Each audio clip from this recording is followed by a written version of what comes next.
Hello friends, welcome to crazy GK trick. Hyderabad से हमको एक बहुत ही शॉकिंग वीडियो देखने को मिलता है, जहां पर हैदराबाद के एक बिजनेस स्कूल के अंदर कैंपस के अंदर हॉस्टल में एक छात्र के साथ रैगिंग की गई।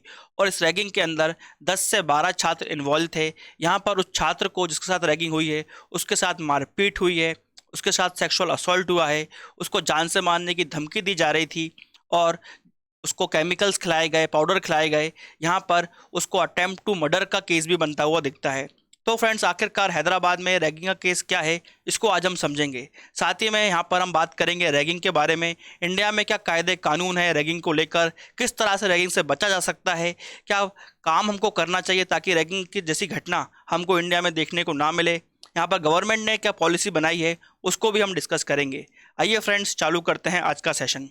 यहाँ पर हम देखते हैं कि हैदराबाद का जो कॉलेज है, बिजनेस कॉलेज है, वहाँ पर 8 लोगों को अरेस्ट कर लिया गया है इस वक्त। और 2 लोग पुलिस ढूंढ रही है जो इस वक्त फरार हैं। उन पर अटेम्प्ट टू मर्डर का केस लगा है और रैगिंग का केस भी लगा है।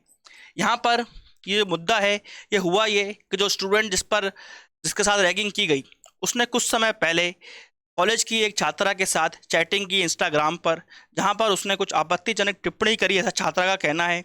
और उस छात्रा ने अपने जो क्लासमेट्स हैं, कॉलेज मेट्स हैं, उनके साथ वो चैट लीक हो जाती है, शेयर हो जाती है।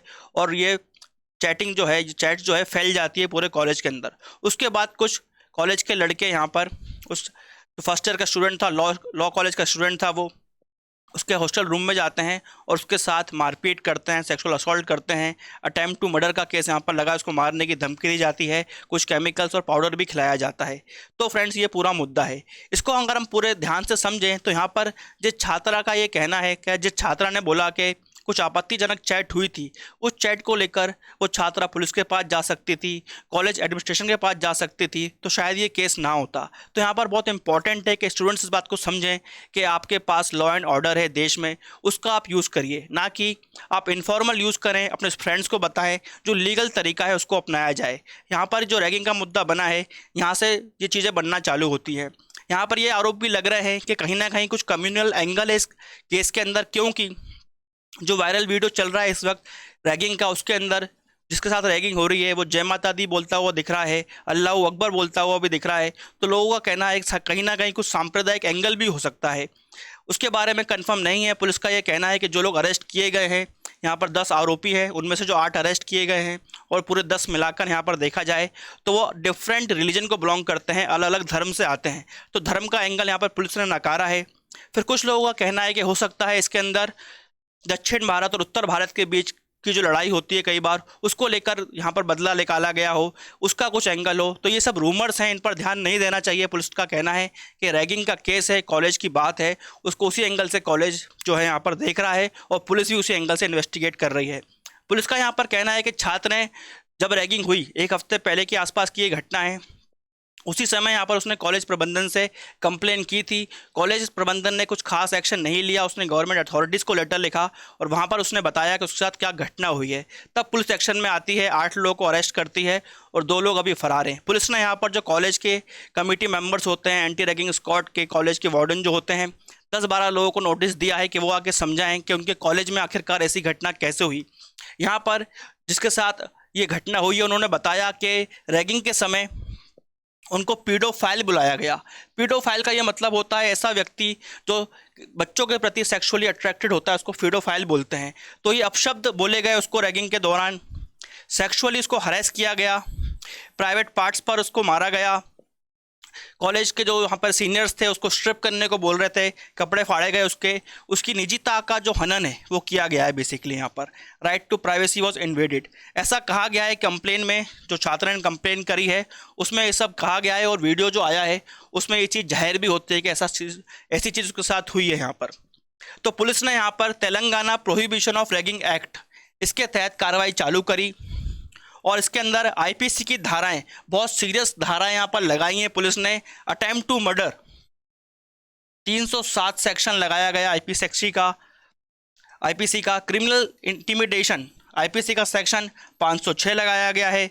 Voluntarily causing hurt section 323।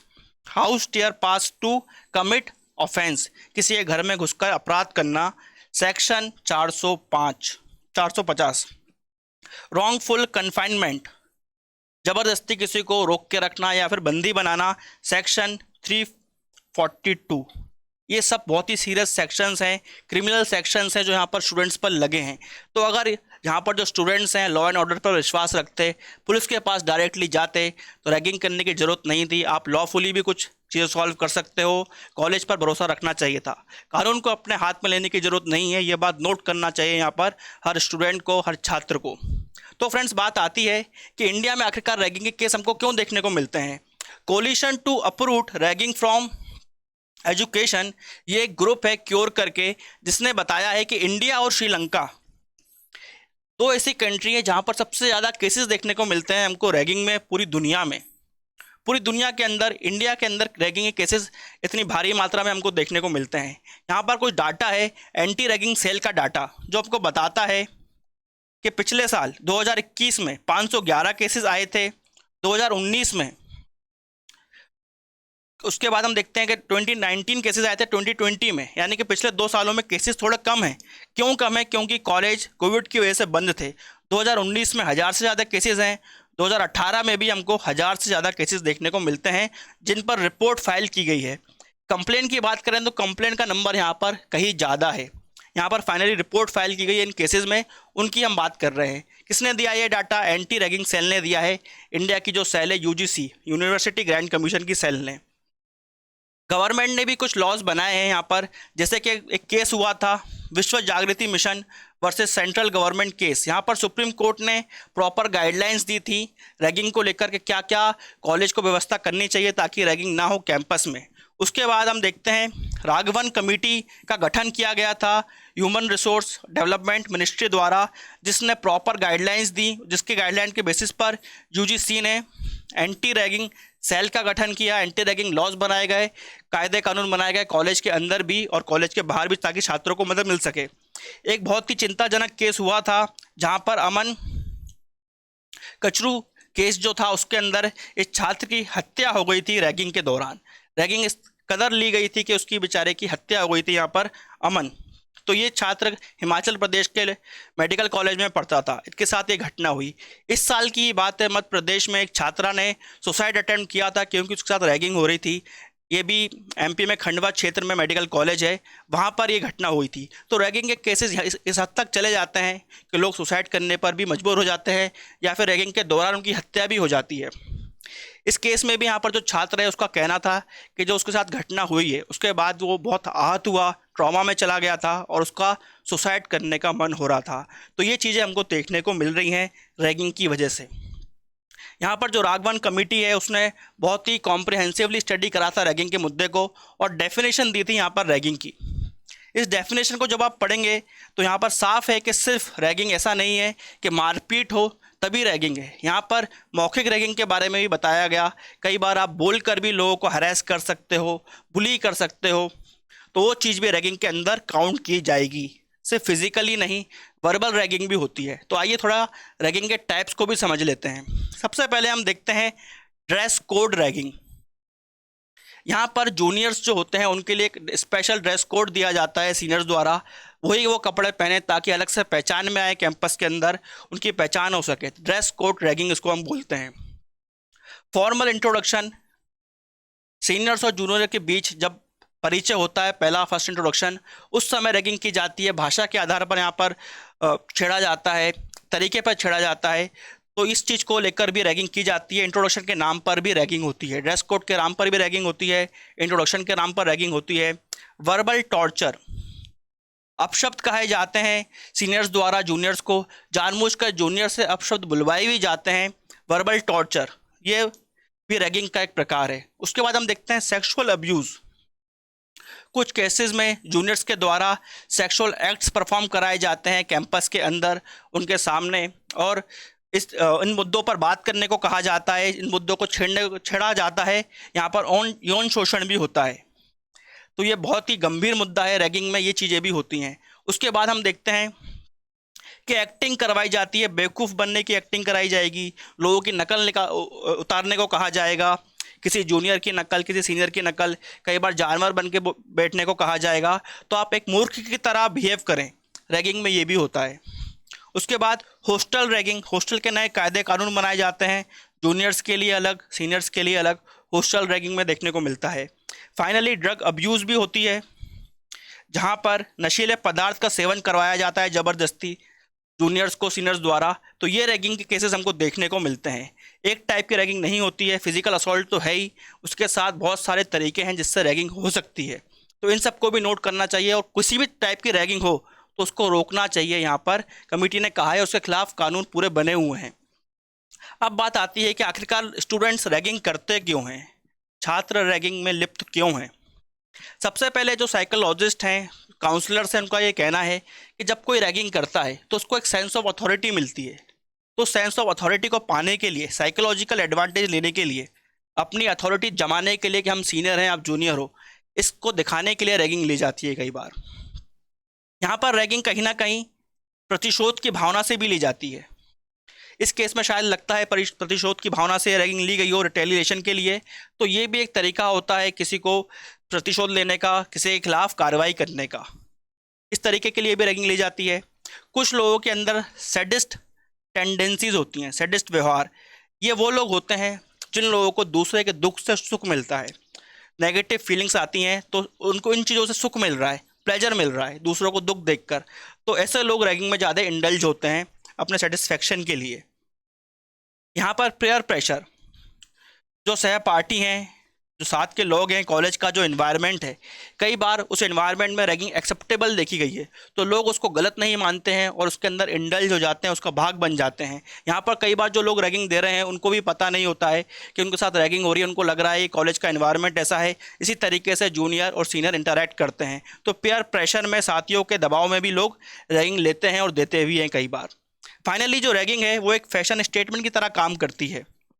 यहाँ पर कुछ कॉलेजेस में कुछ सीनियर्स रैगिंग को कूल दिखाते हैं कि ये सही तरीका है, यही तरीका है जूनियर से इंटरेक्ट करने का, उनसे मिलने का। तो इस तरह भी रैगिंग चलती है और ये सब कारण है जिसकी वजह से जो स्टूडेंट्स हैं रैगिंग में इन्वॉल्व हो जाते हैं। तो अब बात आती है हम कैसे रोक सकते हैं रैगिंग को, क्या वे फॉरवर्ड हमारा यहाँ पर होना चाहिए। तो सबसे पहले जो बात है वो है जीरो टॉलरेंस पॉलिसी। हमारी ये होनी चाहिए कि बिल्कुल भी ऐसे केसेस को सहन ना किया जाए, किसी भी टाइप की रैगिंग हो उसको उसी वक्त रोका जाए, तुरंत डिसिप्लिनरी एक्शन लेना चाहिए, तुरंत सस्पेंड किया जाए, कॉलेज से निकाला जाए, और जो भी छात्र यहाँ पर इन्वॉल्व हैं उनके खिलाफ सख्त से सख्त कार्रवाई की जाए। यहाँ पर स्टूडेंट्स और गार्जियन, पेरेंट्स, अभिभावक, बड़े भाई बहन जो भी यहाँ पर स्टूडेंट का ध्यान रख रहे हैं, कॉलेज में जब जाते हैं तो गार्जियनशिप का फॉर्म भी साइन होता है, कोई ना कोई गार्जियन हर स्टूडेंट का होता है।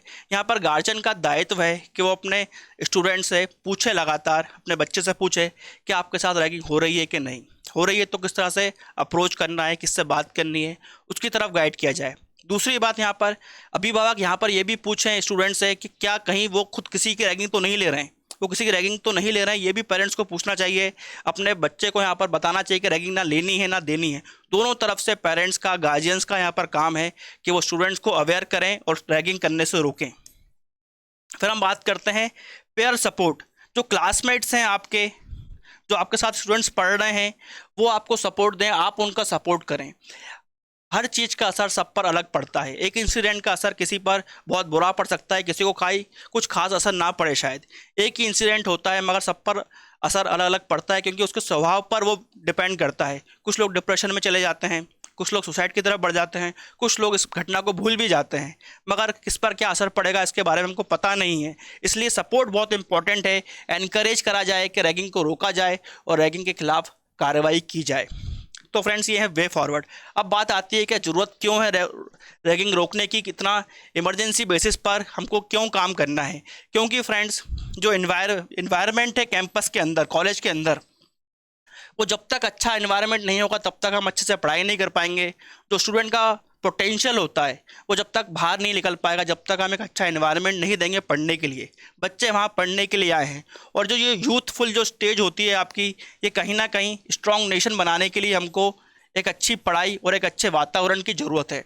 कॉलेज के अंदर सद्भाव रहेगा तो आगे जाकर आप सोसाइटी के अंदर भी सद्भाव लेकर आएंगे। अगर आप कॉलेज के अंदर वायलेंट एक्टिविटीज़ में इन्वॉल्व हो जाएंगे तो कॉलेज के बाहर भी आप वायलेंट एक्टिविटी में इन्वॉल्व हो सकते हैं। तो वहीं पर हमारी बिल्डिंग स्टेज है ये। अगर आप एक अच्छा राष्ट्र बनाना चाहते हैं तो अच्छी शिक्षा और शिक्षा के लिए जो इन्वायरमेंट है वो अच्छा होना चाहिए, क्योंकि जो हमारी यूथ है, यंगस्टर्स हैं, युवा हैं, यही हमारे इंडिया के फ्यूचर की है। इन्हीं के हाथ में है इंडिया का फ्यूचर। अगर यही इस तरह से बिहेव करेंगे तो देश का फ्यूचर क्या होगा आप समझ सकते हैं। इसलिए यहाँ पर इम्पॉर्टेंट है कि रैगिंग के खिलाफ सीरियसली बात की जाए और उसको रोका जाए। फ्रेंड्स, यहाँ पर यूजीसी की हेल्पलाइन नंबर भी है, 24 घंटे चालू रहती है, जो 1800-180-5522। यहाँ पर आप कॉल कर सकते हैं और कोई भी रैगिंग का केस आपके सामने आता है। वेबसाइट्स भी दी गई है यूजीसी द्वारा, यूनिवर्सिटी ग्रांट कमीशन, जहाँ पर आप बात कर सकते हैं और रैगिंग को रोक सकते हैं। तो फ्रेंड्स, यहाँ पर हमने डिस्कस करा हैदराबाद रैगिंग केस, जहाँ पर बहुत ही शॉकिंग वीडियो सबके सामने आया है रैगिंग का। यहाँ पर हमने रैगिंग के बारे में डिस्कस करा, कैसे रोका जा सकता है उसको, क्यों लोग करते हैं, क्या तरीके हैं रोकने के, इसको बहुत ही कॉम्प्रिहेंसिवली हमने डिस्कस किया है। आई होप आपको ये वीडियो इन्फॉर्मेटिव लगा होगा। ऐसे और वीडियो देखने के लिए इस वीडियो को लाइक करें और शेयर करें, हमारे चैनल को सब्सक्राइब करें अगर आपने नहीं किया है तो। Till then friends, bye bye and take care.